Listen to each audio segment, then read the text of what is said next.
Hi guys, welcome back to my channel cooking with Vaishnavi. ನಾನಿವತ್ತು ದೇವಸ್ಥಾನದ ಶೈಲಿಯಲ್ಲಿ ಸಾಂಬಾರನ್ನ ಯಾವ ರೀತಿ ಮಾಡ್ಕೊಳ್ಳೋದು ಅಂತ ತೋರಿಸ್ತಾ ಇದ್ದೀನಿ. ನಾನಿಲ್ಲಿ ಕುಂಬಳಕಾಯಿ ಹಾಗೂ ಬಾಳೆಕಾಯಿನ ಬಳಸ್ಕೊಂಡಿದ್ದೀನಿ. ಹಾಗೆ ನಾನಿಲ್ಲಿ ಒಂದು ಬೌಲ್ನಷ್ಟು ಪಾಲಿಷ್ ಮಾಡದೇ ಇರೋ ತೊಗರಿಬೇಳೆನ ಹಾಕ್ಕೊಳ್ತಾ ಇದ್ದೀನಿ. ಇದನ್ನು 2 ರಿಂದ 3 ಸಲ ಚೆನ್ನಾಗಿ ತೊಳೆದು 2 ಗ್ಲಾಸಿನಷ್ಟು ನೀರನ್ನು ಹಾಕ್ಕೊಳ್ತೀನಿ. ಹಾಗೆ ಇದಕ್ಕೆ 1 ಸ್ಪೂನಿನಷ್ಟು ಎಣ್ಣೆಯನ್ನು ಹಾಕ್ಕೊಳ್ತೀನಿ. ಎಣ್ಣೆ ಹಾಕ್ಕೊಳ್ಳೋದ್ರಿಂದ ಬೇಳೆ ಬೇಗ ಬೇಯುತ್ತೆ ಅನ್ನೋ ಕಾರಣಕ್ಕೆ ಇದನ್ನು 3 ವಿಸಿಲ್ ಮಾಡ್ಕೊಳ್ಬೇಕಾಗತ್ತೆ. ಹಾಗೆ ನಾನಿಲ್ಲಿ 2 ಹಸಿ ಬಾಳೆಕಾಯಿನ ತೊಗೊಂಡಿದ್ದೀನಿ. ಇದನ್ನು ಮತ್ತೆ ಕಟ್ ಮಾಡ್ಕೊಂಡು ಮೇಲಿನ ಸಿಪ್ಪೆ ತೆಗೆದು ಹಾಕೊಳ್ತಾ ಇದ್ದೀನಿ. ಇದನ್ನು ಕೆಲವರು ಸಿಪ್ಪೆ ಇಟ್ಕೊಂಡು ಹಾಕೊಳ್ತಾರೆ. ನಾನು ಇದನ್ನು ಸಿಪ್ಪೆ ತೆಗೆದು ಸಣ್ಣದಾಗಿ ಕಟ್ ಮಾಡಿ ನೀರಲ್ಲಿ ಹಾಕ್ಕೊಳ್ತಾ ಇದ್ದೀನಿ. ನೀರಲ್ಲಿ ಹಾಕೊಳ್ಳೋದ್ರಿಂದ ಬಾಳೆಕಾಯಿ ಕಪ್ಪಾಗೋದಿಲ್ಲ.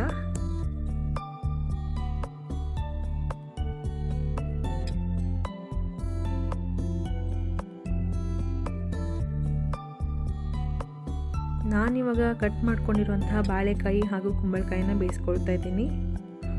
ನಾನಿದಕ್ಕೆ 1 ಚರಿಗೆಯಷ್ಟು ನೀರನ್ನು ಹಾಕೊಳ್ತಾ ಇದ್ದೀನಿ. ಹಾಗೆ ಸಣ್ಣದಾಗಿ ಹೆಚ್ಚಿಕೊಂಡಿರೋ ಕುಂಬಳಕಾಯಿನ 1 ಬೌಲಿನಷ್ಟು ಹಾಕೊಳ್ತಾ ಇದ್ದೀನಿ.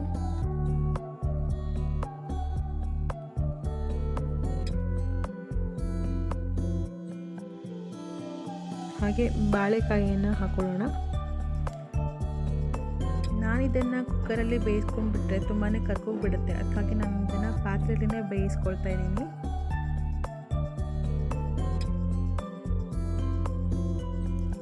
ನಾನಿದಕ್ಕೆ ಅರ್ಧ ಸ್ಪೂನಿನಷ್ಟು ಅರಿಶಿನ ಪುಡಿಯನ್ನು ಹಾಕೊಳ್ತಾ ಇದ್ದೀನಿ. ಹಾಗೆ 1 ಸ್ಪೂನಿನಷ್ಟು ಉಪ್ಪನ್ನು ಕೂಡ ಹಾಕೊಳ್ತಾ ಇದ್ದೀನಿ.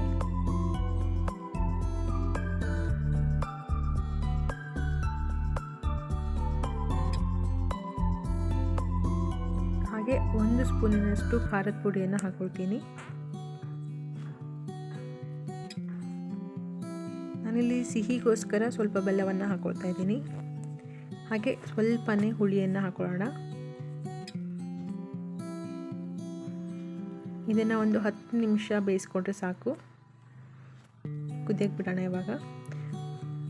ಇವಾಗ ಸಾಂಬಾರಿಗೆ ಬೇಕಾಗಿರೋ ಮಸಾಲಾನ ರೆಡಿ ಮಾಡ್ಕೊಳ್ಳೋಣ. ನಾನಿಲ್ಲಿ 8 ರಿಂದ 10ರಷ್ಟು ಬ್ಯಾಡಗಿ ಮೆಣಸನ್ನು ಹಾಕ್ಕೊಳ್ತಾ ಇದ್ದೀನಿ. ಹಾಗೆ ಅರ್ಧ ಸ್ಪೂನಿನಷ್ಟು ಎಣ್ಣೆಯನ್ನು ಹಾಕ್ಕೊಂಡು ಚೆನ್ನಾಗಿ ಹುರ್ಕೊಳ್ಳೋಣ.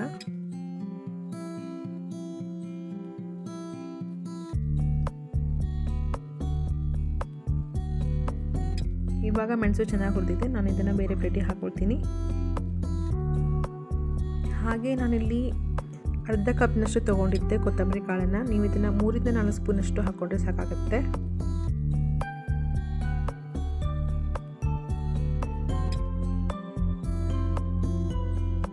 ಹಾಗೆ 10 ರಿಂದ 12ರಷ್ಟು ಮೆಂತ್ಯ ಕಾಳನ್ನು ಹಾಕ್ಕೊಳ್ತಾ ಇದ್ದೀನಿ. ಹಾಗೆ 1 ಸ್ಪೂನಿನಷ್ಟು ಜೀರಿಗೆಯನ್ನು ಹಾಕ್ಕೊಳ್ತೀನಿ.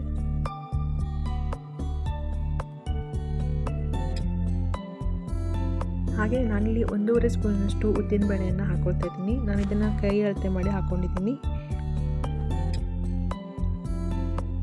ನಾನಿಲ್ಲಿ ಸ್ವಲ್ಪ ಎಣ್ಣೆನ ಹಾಕ್ಕೊಂಡು ಹುರ್ಕೊಳ್ತಾ ಇದ್ದೀನಿ. ನೀವು ಇದಕ್ಕೆ ಕೊಬ್ಬರಿ ಎಣ್ಣೆ ಕೂಡ ಹಾಕ್ಕೊಳ್ಬೋದು. ಇದನ್ನು ಕಲರ್ ಚೇಂಜ್ ಆಗೋ ತನಕ ಹುರ್ಕೊಳ್ಬೇಕಾಗತ್ತೆ.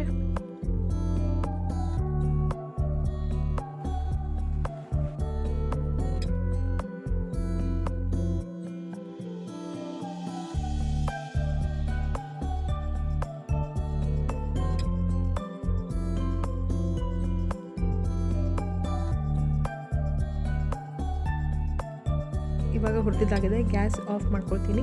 ಹಾಗೆ ಇದಕ್ಕೆ ಸ್ವಲ್ಪ ಕರಿಬೇವನ್ನು ಹಾಕ್ಕೊಂಡು ಬೆಚ್ಚಗೆ ಮಾಡ್ಕೊಳ್ಳೋಣ.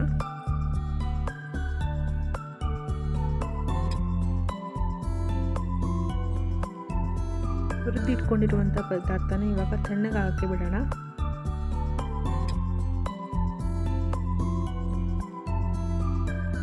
ನಾನಿಲ್ಲಿ 1 ಬಟ್ಟಲಿನಷ್ಟು ತೆಂಗಿನಕಾಯಿನ ಸಣ್ಣದಾಗಿ ಹೆಚ್ಚಿಕೊಂಡು ಹಾಕ್ಕೊಳ್ತಾ ಇದ್ದೀನಿ. ಹಾಗೆ ಹುರಿದಿಟ್ಟುಕೊಂಡಿರುವಂಥ ಮಸಾಲಾನ ಹಾಕೊಳ್ಳೋಣ.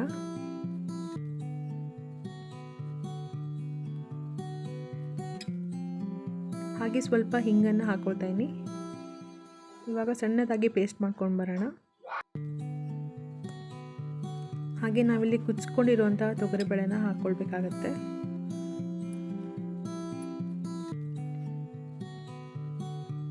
ನೋಡ್ತಿರ್ಬೋದು ಇಲ್ಲಿ ಕುಂಬಳಕಾಯಿ ಹಾಗೂ ಬಾಳೆಕಾಯಿ ಬೆಂದಿದೆ. ಇಷ್ಟು ಬೆಂದರೆ ಸಾಕು.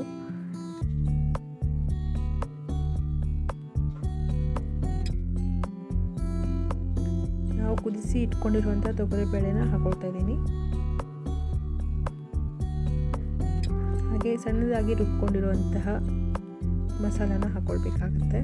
ಹಾಕ್ಕೊಂಡು ಸ್ವಲ್ಪನೇ ತಿರ್ಕೊಂಬಿಡಿ, ಯಾಕಂದರೆ ಜಾಸ್ತಿ ತಿರ್ಕೊಂಡ್ಬಿಟ್ರೆ ಕುಂಬಳಕಾಯಿ ಎಲ್ಲ ತುಂಬ ಸಣ್ಣ ಆಗೋಗ್ಬಿಡುತ್ತೆ. ಅದಕ್ಕಾಗಿ ಹಾಗೆ ಸ್ವಲ್ಪ ನೀರನ್ನು ಆ್ಯಡ್ ಮಾಡ್ಕೊಳ್ತೀನಿ. ಮಸಾಲಾನ ರುಬ್ಕೊಂಡಿದ್ವಲ್ಲ ಅದೇ ಜಾರಲ್ಲಿ ನೀರು ಹಾಕ್ಕೊಳ್ತಾ ಇದ್ದೀನಿ. ಇವಾಗ ಮತ್ತೆ ಸ್ವಲ್ಪ ಹಿಂಗನ್ನು ಹಾಕ್ಕೊಳ್ತಾ ಇದ್ದೀನಿ. ಹಾಗೆ ನಾನಿಲ್ಲಿ 1 ಸ್ಪೂನಷ್ಟು ಉಪ್ಪನ್ನು ಹಾಕ್ಕೊಳ್ತಾ ಇದ್ದೀನಿ. ನಾನಿಲ್ಲಿ ದಪ್ಪ ಉಪ್ಪನ್ನು ಹಾಕ್ಕೊಂಡಿದ್ದೀನಿ. ಇವಾಗ ಒಂದು ಪ್ಲೇಟನ್ನು ಮುಚ್ಚಿ ಕುದಿಯಕ್ಕೆ ಬಿಡೋಣ.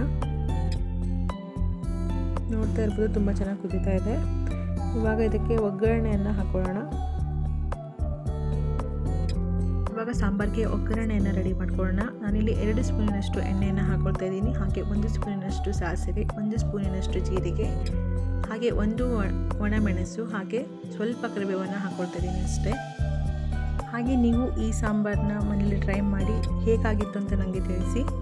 ಹಾಗೆ ನನ್ನ ಚಾನೆಲ್ನ ಯಾರೆಲ್ಲ ಸಬ್ಸ್ಕ್ರೈಬ್ ಮಾಡ್ಕೊಳ್ದೆ ನೋಡ್ತಾ ಇದ್ದೀರಾ ದಯವಿಟ್ಟು ಸಬ್ಸ್ಕ್ರೈಬ್ ಮಾಡ್ಕೊಳ್ಳಿ. ನನ್ನ ರೆಸಿಪಿ ನಿಮಗೆ ಇಷ್ಟವಾಗಿದ್ದರೆ ದಯವಿಟ್ಟು ಲೈಕ್ ಮಾಡಿ, ಶೇರ್ ಮಾಡಿ, ಕಮೆಂಟ್ ಮಾಡಿ ಅಂತ ಹೇಳ್ತಾ, ನೀವು ಕಮೆಂಟ್ ಮಾಡೋದ್ರಿಂದ ನನಗೆ ಮೋಟಿವೇಶ್ನಲ್ ಸಿಕ್ಕಿದಾಗುತ್ತೆ. ನನಗೆ ಇನ್ನೂ ಹೊಸ ರೆಸಿಪಿಗಳನ್ನು ಶೇರ್ ಮಾಡೋದಕ್ಕಾಗುತ್ತೆ. Thanks for watching.